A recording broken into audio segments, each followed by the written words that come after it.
ஆட்சியை வீழ்த்திட்டு திமுக ஆட்சிக்கு வந்தபோது இந்த காரணத்தை சொன்னாங்க, கஜானால பணம் இல்லைன்னு சொல்லிட்டு. அந்த காரணத்தை விஜய் சொல்றாருல, அப்போ அதுவும் புள்ளி விவரத்தோட சொன்னாங்க.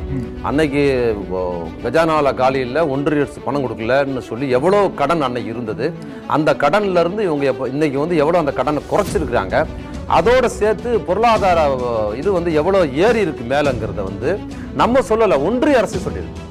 ஒன்றிய அரசு இவங்க சொல்லல, ஒன்றிய அரசோட ரிப்போர்ட்டு தமிழ்நாடு அரசு இவ்வளவு பற்றாக்குறையில் இருந்தும் எல்லா வகையிலும் தமிழ்நாட்டை மேம்படுத்திருக்குங்கிறத ஒன்றிய அரசு ரிப்போர்ட் சொல்லுது இல்ல. இவங்க திமுக மட்டும் மக்கள்கிட்ட எடுப்படலையானே. அதுதான் நம்ம சொல்றீங்க. பொருளாதார வளர்ச்சி தமிழ்நாட்டில் தான் அதிகம், மக்கள் நல திட்டங்கள் இங்கே தான் அதிகம், பெண்களுடைய வேலை வாய்ப்பு இங்கே தான் அதிகம், படிப்பு இங்கே தான் அதிகம், எல்லாமே சொல்லி பார்த்தீங்க, எதுவுமே நடக்கல. பெண்கள் பாதுகாப்பு அதிகம், பெண்களுக்கு பாதுகாப்பு சொல்றீங்க. இந்த பாருங்க, பெண்களுக்கு பாதுகாப்பு இங்கே தான் சொல்லி ஒன்றிய அரசு சொல்லுது, நான் சொல்லல அப்படின்னு அதையும் எடுத்து காமிச்சிங்க, அதுவும் எடுபடல.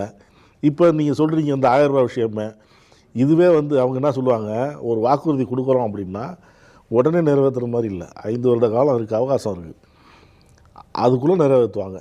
அப்படிதான் இது எல்லாமே நம்ம பேசணும். இந்த கொடுத்தோம், அது கொடுத்தோம், இது கொடுத்தோம் அப்படின்னாலும் கூட இன்னொரு பக்கத்தில் அவங்களுக்கு ஓட்டு போட்ட மக்கள் அதுக்குள்ளே இல்லை அப்படிங்கிறத நம்ம திரும்ப சொல்கிறோம்.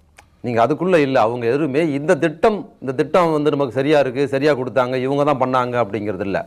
இதோடு சேர்ந்து திமுகவை ஒரு ஐடியாலஜியாக அது எவ்வளோ பலவீனங்களை சந்தித்து திருப்பி வந்திருக்குங்கிறது நான் சொல்ல விரும்புகிறேன். இது ரொம்ப முக்கியமானதாக கருதுறேன் இந்த கேள்வி நீட்சியாக. திமுக எப்பவுமே பொலிட்டிக்கலாக இருக்கிற ஒரு கட்சி.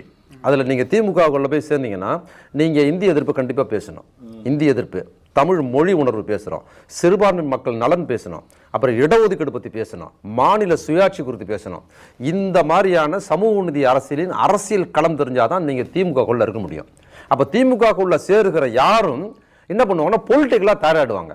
பொலிட்டிக்கலாக தயாரானாங்கன்னா நல்லா கவனிச்சிங்கன்னா, இங்கே பொலிட்டிக்கலாக தயாரானவங்க ஒரு கட்சியை நடத்துகிற அளவுக்கு தலைமை எடுத்துருவாங்க. அப்போ திமுகக்குள்ளே போய் சேர்றவங்க என்ன பண்ணுறாங்கன்னா அதுக்குள்ளே இதெல்லாம் கற்றுக்குறாங்க. கலைஞர் அண்ணா கட்டமைச்ச கத்திக்குள்ளே கற்றுக்குறாங்க.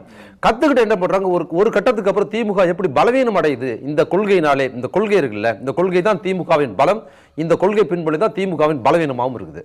இப்போ இதுலேருந்து கட்டமைச்சு வர கட்சிக்குள்ளே இருக்கிறவர் அதில் பேசி ஒரு செல்வாக்கு பெறுவார்னா என்ன பண்ணுறாருன்னா, அவர் பொலிட்டிக்கலாக தலைவராக அவர் என்ன பண்ணுவார்னா தனக்கு ஒரு செல்வாக்கோடு அந்த கட்சியிலேருந்து கொண்டு போய் இன்னொரு கட்சியை ஆரம்பிப்பார்.